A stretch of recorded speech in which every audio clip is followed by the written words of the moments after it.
క్రీస్తునాథునందు ప్రియులకు సహోదరి సహోదరులారా, యేసుక్రీస్తు నామములో ఈ యొక్క క్రీస్తు సందేశం కార్యక్రమమునకు మిమ్మందరినీ కూడా ప్రత్యేకంగా ఆహ్వానిస్తున్నాము.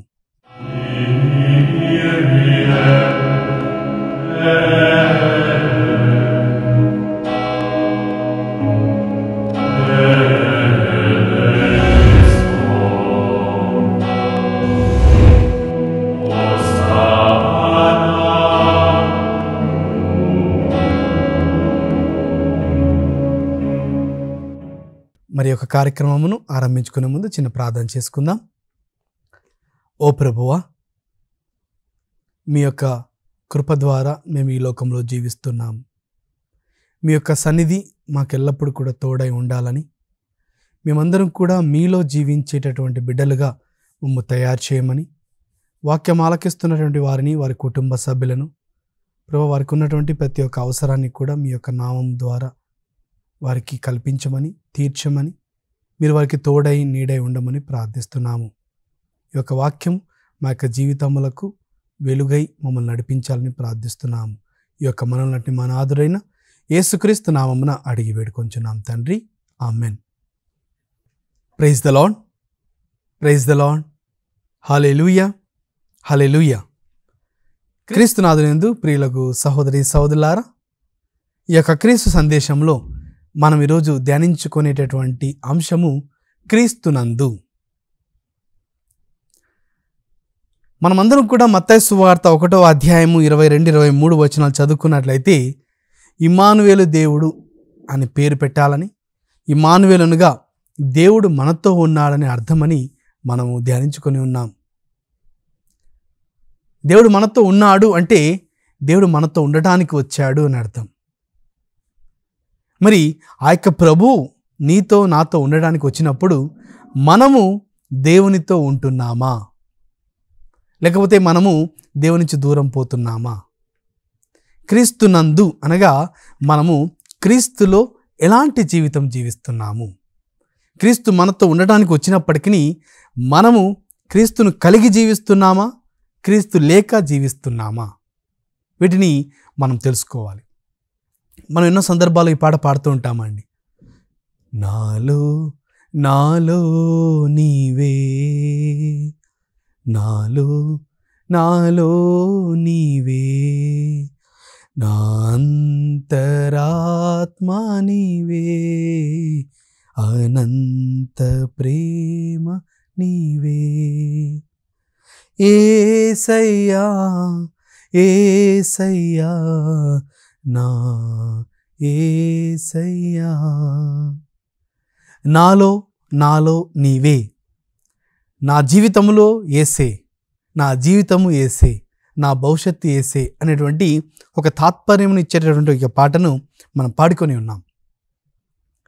ప్రియ సహోదరి సహోదరులారా, గుర్తించాలి, క్రైస్తవులమైన మనం అందరము కూడా క్రీస్తును కలిగి జీవించడమే క్రైస్తవ జీవితం యొక్క ఉద్దేశం.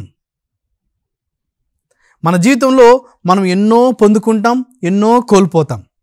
అంతేకాదండి, మనం శాస్త్రీయంగా చూసుకున్నా, మెడికల్ ప్రకారంగా చూసుకున్నా, మన యొక్క శరీరంలో ఉన్న కణాలు ఎన్నో వస్తూ ఉంటాయి, కొత్తవి పుడుతూ ఉంటాయి, పాతవి చనిపోతూ ఉంటాయి, ఎన్నో మార్పులు వస్తూ ఉంటాయి. మనకు చిన్నప్పుడు ఉన్నటువంటి శరీరము ఆకృతి ఈరోజు ఉండదు. ఈరోజు ఉన్నటువంటి శరీరము మనకు భవిష్యత్తులో ఉండకపోవచ్చు. ఏది శాశ్వతము కాదు. మన యొక్క క్రైస్తవ జీవితంను మనం గుర్తించుకుంటే, ఈ లోకంలో పుట్టినటువంటి మనము క్రీస్తుతో కలిసి జీవించగలుగుతున్నామా అనేది ఎన్నో సందర్భాలు ఒక ప్రశ్నగానే మారిపోతుంటుంది, మిగిలిపోతుంటుంది.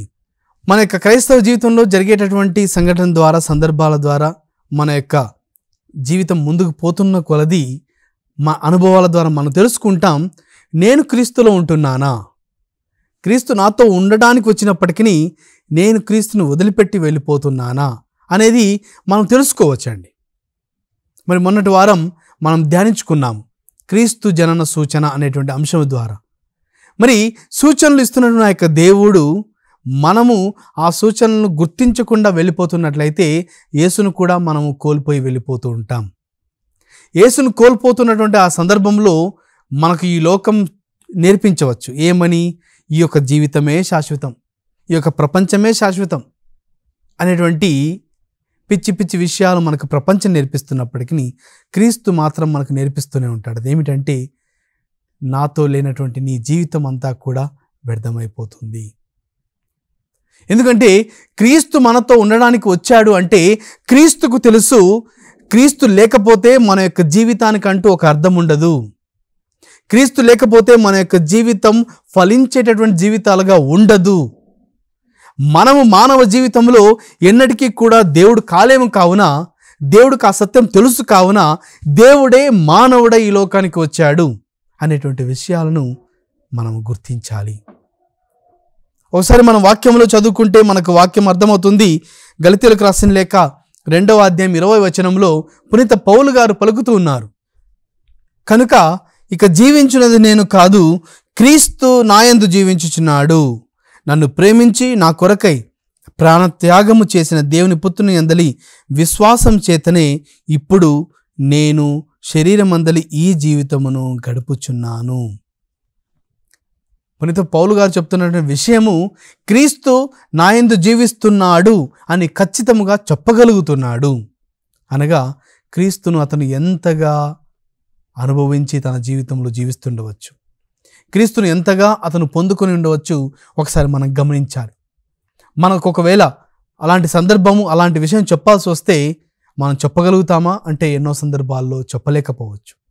ఎందుకంటే ఈ లోకము చూపిస్తున్నటువంటి వాటిని మనం శాశ్వతంగా భావిస్తూ, ఈ లోకం నాకు ఎన్నో విషయాలు నేర్పిస్తుంది అనేటువంటి ఆలోచనతో మనం ముందుకు వెళ్తూ ఉండవచ్చు. గమనించాలి ప్రియ సహోదరి సహోదరులారా, ఎంతోమంది గొప్ప గొప్ప వ్యక్తులు ఎన్నో మాటలు చెప్పిపోయారు.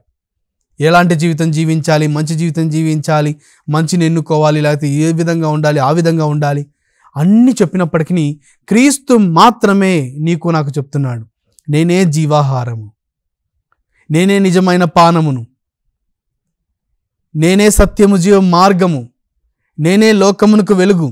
ఈ విధంగా యేసు ప్రభు ఎంతో ఖచ్చితంగా నేనే అని చెప్తూ ఉన్నాడు. అనగా క్రీస్తు మనకు సర్వస్వం అనే అర్థం. ఆ యొక్క సర్వస్వమైనటువంటి క్రీస్తును నువ్వు కోల్పోతే నీ యొక్క జీవితంలో ఏదైనా ఉంటుందా అంటే ఏది కూడా ఉండదు. అందుకనే ఈరోజు నీవు నేను ధ్యానిస్తున్నాం ఈ యొక్క అంశము క్రీస్తునందు. ఈ యొక్క క్రీస్తునందు ప్రియులకు సహోదరి సహోదరులారా, అనగా మనం క్రీస్తులో ఉన్నాము, క్రీస్తులో ఉండాలి, క్రీస్తులో నా జీవితం ఏమిటి అని మనం ధ్యానించుకున్నప్పుడు మనకు అర్థమవుతుంది, క్రీస్తు లేకపోతే నా జీవితానికి విలువ లేదు. విలువ లేని నా జీవితము వ్యర్థమైన జీవితము. వ్యర్థమైన జీవితము నాకు ఉంది అంటే నేను జీవించి కూడా వేస్ట్. నేను బతికినా, నేను జీవించినా దానికి విలువ ఉండదు. కానీ క్రీస్తు నీతో నాతో ఉండడానికి వచ్చాడు అంటే నీకు నాకు విలువను ఇవ్వడానికి వచ్చాడు. విలువ లేనటువంటి మన జీవితాలను విలువతో నింపడానికి, సర్వస్వం కోల్పోయిన మన జీవితాలను సర్వస్వంతో నింపడానికి, ఈ లోకంలో అవసరాలు, బాధలు, ఇలా కొరతలు ఎన్ని ఉన్నప్పటికీ క్రీస్తు మనతో ఉంటే అన్నీ కూడా సమృద్ధిగా లభిస్తాయి అని యేసు ప్రభు నీకు నాకు గుర్తు చేస్తున్నాడు. మత్తయి సువార్త 6వ అధ్యాయము 33వ వచనాన్ని మనం ఒకసారి చదువుకుంటే, మొదట ఆయన రాజ్యమును నీతిని వెదకుడు, అప్పుడు అన్నీయు మీకు అనుగ్రహించబడును. అదేవిధంగా 34వ వచనం చదువుకుంటే, రేపటిని గూర్చి మీరు విచారింపవలదు, ఎందుకన్నా రేపటి విచారం రేపటికి కలవు, ఏనాటి కష్టములు ఆనాటికి చాలును. గుర్తించాలి, ప్రభు నీకు నాకు గుర్తు చేసిన మొదట ఆయన రాజ్యమును, ఆయన నీతిని, యేసును వెదకాలి. ఒకసారి మన యొక్క జీవితాన్ని మనం గమనించుకుంటే ప్రియ సహోదరి సహోదరులారా, ఆర్థిక స్తోమత మనకి ఎంతో మందికి చాలా ఉంది. ఈ యొక్క ఆర్థిక స్తోమత ఎక్కడ ఉంది అంటే అన్నీ కూడా బ్యాంకుల్లో ఉన్నాయి. నీ దగ్గర నా దగ్గర డబ్బులు లేవు. మన దగ్గర డబ్బులు ఉన్నాయని భ్రమపడి మనం ఆ నెంబర్స్ చూసుకుంటూ సంతోషపడుతున్నామే తప్ప మన చేతిలో మన దగ్గర ఇప్పుడు డబ్బు లేదు. ఆ డబ్బు అంతా కూడా నీదైతే, నువ్వు ఏదైతే సంపాదించావో, ఏదైతే దాచిపెట్టుకున్నావో అవన్నీ కూడా ఎవరి దగ్గర ఉన్నాయి, కానీ అది నాది అని నేను భ్రమపడిపోతున్నాం. ఎన్నో సందర్భాల్లో మనకు తెలియని కొన్ని చిన్న చిన్న రహస్యాలను మనం మిస్ అవుతుంటాం. మనం ఎన్నో సందర్భాల్లో క్రైస్తవ జీవితంలో కూడా క్రీస్తు నాతో ఉన్నాడు, క్రీస్తు నాలో ఉన్నాడు, నేను కూడా క్రీస్తులో ఉన్నాను అని మనము ఆదివారాల పూజలు, మరి ప్రార్థనలు, లేకపోతే మన జీవితాన్ని కొనసాగిస్తున్నాం. కానీ ఎన్నో సందర్భాల్లో విలువ లేనటువంటి జీవితాలుగా మన జీవితాలు మిగిలిపోతున్నాయి. కేవలం నోటితో చెప్పుకున్నంత మాత్రాన క్రీస్తు మనతో ఉన్నాడని కాదు, మన యొక్క క్రియలతో, మన యొక్క మాటలతో, మన యొక్క చేష్టలతో, మన యొక్క విలువలతో నిరూపించగలిగినప్పుడే క్రీస్తు మనలో ఉన్నాడని మనం చెప్పగలుగుతాము. ఇప్పుడు మనం చిన్న విరామం తీసుకుందాం.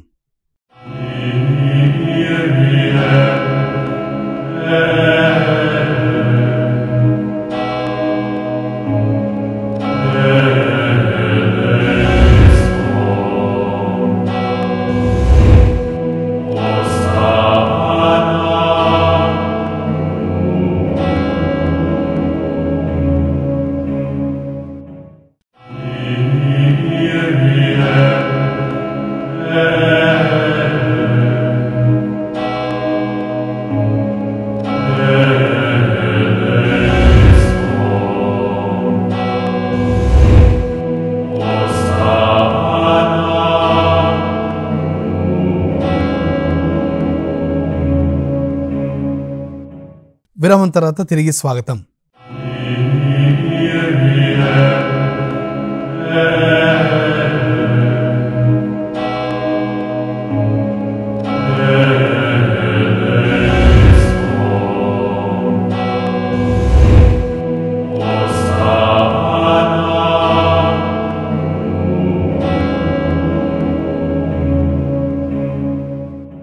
మనం ఇంతవరకు ధ్యానించుకొని ఉన్నాము, క్రీస్తునందు నేను జీవిస్తున్నానా లేదా అని ఆలోచించాము.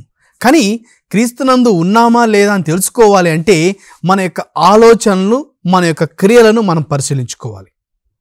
మన యొక్క ఆలోచనలు నా యొక్క భౌతిక, నా యొక్క శారీరక, నా యొక్క సామాజిక విషయముల మీద మాత్రమే కేంద్రీకృతమై ఉన్నాయా, లేకపోతే నా యొక్క ఆలోచనలు వీటితో పాటు నా యొక్క ఆధ్యాత్మిక లేకపోతే పరలోక ఆలోచనల మీద నా యొక్క జీవితం ఆధారపడి ఉందా, ఒక్కసారి మనము ఆలోచించుకోవాలి. మరి రెండో విషయంగా మనం ధ్యానించుకోవాల్సిన విషయం ఏంటంటే, మన యొక్క జీవితంలో మనతో అన్నీ ఉన్నప్పటికీ నిజంగా సంతృప్తిగా ఉండగలుగుతున్నామా, లేకపోతే మన జీవితంలో అన్నీ ఉన్నా మనం గొనుగుతూ సంతృప్తిగా సంతోషంగా ఉండలేకపోతున్నామా ధ్యానించుకోవాలి. అంతేకాకుండా మూడవ అంశముగా దేవుడు మనకు తన సృష్టి ద్వారా ఎన్నో మన కోసం తయారు చేసి ఉన్నాడు. ఈ దేవుడు సృష్టి ద్వారా మనకు అన్నీ కూడా సమకూర్చి ఉన్నాడు. ఏ వయసుకు మనకి ఏది అవసరమో, ఏ వయసుకు కావాల్సిన జ్ఞానం ఆ వయసుకి, ఏ అనుభవం తగ్గట్టుగా మన యొక్క జీవితంలో ఏం నేర్చుకోవాలో ప్రతిదీ కూడా దేవుడు సృష్టించాడు. మరి దేవుని యొక్క మహత్తర సృష్టిని నేను పరిగణలోనికి తీసుకుంటున్నానా? ఈ మూడు అంశములను మన యొక్క జీవితంలో మనం ధ్యానించుకున్నట్లయితే నేను క్రీస్తులో ఉన్నానా లేదా మనకు అర్థమైపోతుంది. ఒకసారి మొట్టమొదటి అంశం తీసుకుందాం. మన యొక్క శారీరక, భౌతిక, సామాజిక విషయముల మీద మన యొక్క జీవితం అంతా కూడా కేంద్రీకృతం ఉన్నట్లయితే మనం క్రీస్తులో లేము. క్రీస్తుకు సంబంధించిన బిడ్డలుగా మనకు ఈ ఆలోచనలు ఉన్నట్లయితే మనము క్రైస్తవులం అయినప్పటికీ మన యొక్క జీవితం క్రైస్తవ జీవితం కాదండి, గుర్తుపెట్టుకోవాలి. మనం ఇప్పుడు 2024 సంవత్సరంలో ఉన్నాము. మొదటి నెల జనవరి నెలలో ఉంటున్నాము. మనం ఈ యొక్క నూతన సంవత్సరాన్ని ప్రారంభించి ఉండగా గుర్తు చేసుకోవాలి, క్రీస్తు నాలో ఉండాలి. అందుకని మీరు ఆ పాట పాడ, నాలో నాలో నీవే. నీకు నాకు ఉండవలసినటువంటి ఒకే ఒక ధ్యేయం ఏంటంటే క్రీస్తు నాలో ఉండాలి. క్రీస్తు నాలో ఉండడానికే వచ్చాడు. కానీ నేను క్రీస్తులో లేకపోతే నా యొక్క జీవితానికి విలువ ఉండదు. కావున నా యొక్క ఆలోచనలు, మన యొక్క ఆలోచన మనం పరిగణలోకి తీసుకుందాం. అదేమిటంటే ఎప్పుడు నాకు వచ్చే ఆలోచన అన్నీ కూడా ఈ యొక్క భౌతికమైన లేకపోతే శారీరకమైనటువంటి లేకపోతే ఈ లోక వస్తువుల మీద, ఈ లోక విషయాల మీదనే ఉందా, లేకపోతే ప్రభు రాకడ గురించి, లేకపోతే దేవుని గురించి, మరి నేను క్రీస్తులో ఎలా ఎదగాలి, లేదంటే నా పిల్లలకు నేను క్రీస్తు నేర్పిస్తున్నానా, లేకపోతే బైబిల్ చదువుతున్నానా, ప్రార్థనలు చేస్తున్నానా, వీటన్నిటితో పాటు నేను దేవుని ఎంత తెలుసుకుంటున్నాను అనేటువంటి ఆలోచనలతో మనం జీవిస్తున్నామా? ఈ ఆలోచనలు మనందరికి కూడా ఉండాలి. భౌతికమైనటువంటి శారీరకమైన ఆలోచనలు మనకు ఉండాలి. ఎందుకంటే మనందరం కూడా మానవులమే. ఏమి తినాలి, ఏ విధంగా కష్టపడాలి, ఏ విధంగా సాధించాలి, పిల్లలకు ఏ విధంగా ముందుకు తీసుకువెళ్ళాలి, కుటుంబ భారాన్ని, కుటుంబ బాధ్యతను మోస్తున్న మనం అందరం కూడా ఈ ఆలోచన సాధారణంగా కలిగి ఉంటాం. వాటితో తప్పు లేదు. కానీ వీటితో పాటు దేవుని గూర్చినటువంటి ఆలోచనలు, ఆధ్యాత్మిక జీవితంకు సంబంధించిన ఆలోచనలు మన జీవితంలో లేకపోతే మన యొక్క జీవితం కేవలం లోక జీవితంలోగానే ఉంటుంది. ఈ లోకంలో జీవిస్తూనే మనము పరలోక జీవితము సంబంధించిన విలువలతో జీవిస్తే మన యొక్క జీవితము ధన్యమైన జీవితముగా ఉంటుంది. లేకపోతే యేసు ప్రభు ఎన్నో సందర్భాల్లో పరిసయ్యులను, సద్దుకాయులను, ధర్మశాస్త్ర బోధకులను ఉద్దేశిస్తూ ఎన్నో మాటలు అంటున్నాడు. మీ యొక్క హృదయాలు కరడుగట్టిన హృదయాలు, మీ యొక్క జీవితాలు సున్నం పూసినటువంటి సమాధుల వంటి జీవితాలు. ప్రభు ఎంత మాటలను వారిని ఉద్దేశించి అంటున్నాడు ఒకసారి గుర్తించాలి. కానీ వాళ్ళు తెలుసుకోలేకపోయారు. వాళ్ళు అనుకున్నారు, పరిసయ్యులు, ధర్మశాస్త్ర బోధకులు, మేము మోషే ధర్మశాస్త్రమును తూచా తప్పకుండా పాటిస్తున్నాము, అన్ని సక్రమంగా చేస్తున్నాము, ఉపవాసాలు చేస్తున్నాము, దాన ధర్మ క్రియలు చేస్తున్నాము, మేము ధర్మశాస్త్రమును పరిపూర్తిగా పాటిస్తున్నాము అని ఆలోచించినప్పటికీ యేసు ప్రభుకు మాత్రమే తెలుసు వారి యొక్క హృదయాలు దేవునికి చాలా దూరంగా ఉన్నాయి. అనగా ఇప్పుడు మనకు అర్థమవుతుంది, భౌతికమైన శారీరకమైనటువంటి ఆలోచనల మీద ఉన్నటువంటి మన జీవితాలు దేవునికి దూరంగా ఉంటాయి. వాటితో పాటు మన ఆధ్యాత్మిక జీవిత ఆలోచనలను మనం పునరుద్ధరించుకోవాలి. మన కుటుంబంలో వేటి గురించి మనం ఆలోచిస్తున్నాము, మన కుటుంబంలో వేటి గురించి చర్చించుకుంటున్నాం. ప్రియ తల్లిదండ్రులారా గుర్తించండి, మీ యొక్క పిల్లలకు మీరు సమస్తము ఇచ్చినప్పటికీ క్రీస్తుని ఇవ్వకపోతే వారు ఏది కూడా ఈ లోకంలో పొందుకోలేరు. తల్లిదండ్రులు ప్రత్యేకంగా గుర్తించాలి. అదేమిటంటే, నీ ఇంటిలో మీ పిల్లలతో మీరు చర్చిస్తున్నప్పుడు, సంభాషిస్తున్నప్పుడు ఏ మాటలతో నువ్వు సంభాషిస్తున్నావు, ఎలాంటి మాటలు సంభాషిస్తున్నావు, వేటిని గురించి చర్చించుకుంటున్నారు. ఆధ్యాత్మిక విషయాలు మీ యొక్క కుటుంబ చర్చల్లో అసలు ఉన్నాయా? కేవలం ఆస్తులను గూర్చినటువంటి, కలహాలను గురించినటువంటి, బంధుమిత్రులను గూర్చినటువంటి, లేకపోతే ఈ లోక సంపాదన, డబ్బు, ఆహారం గురించి, ఇల్లు కొనడము, ఇల్లు కట్టుకోవడం, వీటి గురించే మన యొక్క జీవితాలు ముందుకు పోతున్నట్లయితే క్రీస్తును మనము కోల్పోతున్నాము. ఇవన్నీ కూడా మన యొక్క శారీరకమైన జీవితానికి అవసరమే. వీటితో పాటు క్రీస్తును గూర్చినటువంటి చర్చలు మన కుటుంబ విషయాలలో లేకపోతే క్రీస్తును మనం పొందుకోలేము. క్రీస్తును మన యొక్క కుటుంబానికి తీసుకుని రండి. మన యొక్క కుటుంబంలో అందరూ కూడా సమైక్యముగా కలిసి కూర్చొని ఎన్నో సందర్భాల్లో ఎన్నో సినిమాల గురించి చర్చించుకునేటువంటి సమయం మనకు ఉంటుంది. కానీ క్రీస్తును గూర్చి చర్చించుకునే సమయము మనకు లేకపోతుంది. ఎందుకు? మన క్రైస్తవ జీవితాలు దేవునికి దూరంగా వెళ్ళిపోవాలి. మనము దేవుని నుంచి ఎవరు కూడా కోల్పోకూడదు, దేవుని నుంచి ఎవరు కూడా తప్పిపోకూడదు. అందుకని ఈ యొక్క మనం క్రీస్తునందు అనే అంశం ద్వారా ధ్యానిస్తుండగా మొట్టమొదటిగా నా యొక్క ఆలోచనలు ఒకసారి మనం చేసుకోవాలి. మన యొక్క కుటుంబ ఆలోచనలు మనం ఒకసారి మనం చేసుకోవాలి. మన యొక్క స్నేహితులు, మరి మనం తిరిగేటటువంటి వారితో మన యొక్క ఆలోచనలను గుర్తించుకోవాలి. అంతేకాదు, వీటితో పాటు మనము చర్చికి వెళ్ళినప్పుడు మన యొక్క ప్యారిస్లో విచారణలో పూజ తర్వాత మనం ఎవరి గురించి, వేటి గురించి, ఏ విషయాల గురించి మాట్లాడుకుంటున్నామో ఒక్కసారి మీ యొక్క ఆలోచన మీరు పరిశీలించండి. అవి సక్రమైనవా అని అనిపిస్తే మీరు ముందుకు వెళ్ళండి. అవి సక్రమైనవి కావు, నేను మాట్లాడే అంశాలు అక్కడ అవసరమే లేదు అని ఒకవేళ అనిపిస్తే అవి మానేయండి. క్రీస్తును సప్రసాద రూపంలో మనం స్వీకరిస్తున్నాం. స్వీకరించిన తక్షణమే చర్చించి బయటికి రాగానే ఏ విషయాల గురించి నీవు చర్చించుకుంటున్నావో ఒక్కసారి ధ్యానించండి. ఆదివారం మన దివ్య బలి పూజ తర్వాత, ప్రియ సహోదరి సహోదరులారా, ఇంటికి వెళ్ళిన తర్వాత ఏ విషయాల గురించి నీవు ధ్యానిస్తున్నావు, ఏ విషయాల గురించి మీ కుటుంబంలో చర్చించుకుంటున్నారో ఒక్కసారి మననం చేసుకుందాం.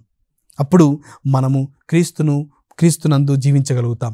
మరి రెండో అంశముగా మన యొక్క జీవితంలో మనం క్రీస్తునందు జీవిస్తున్నామా లేదా అని తెలుసుకోవడానికి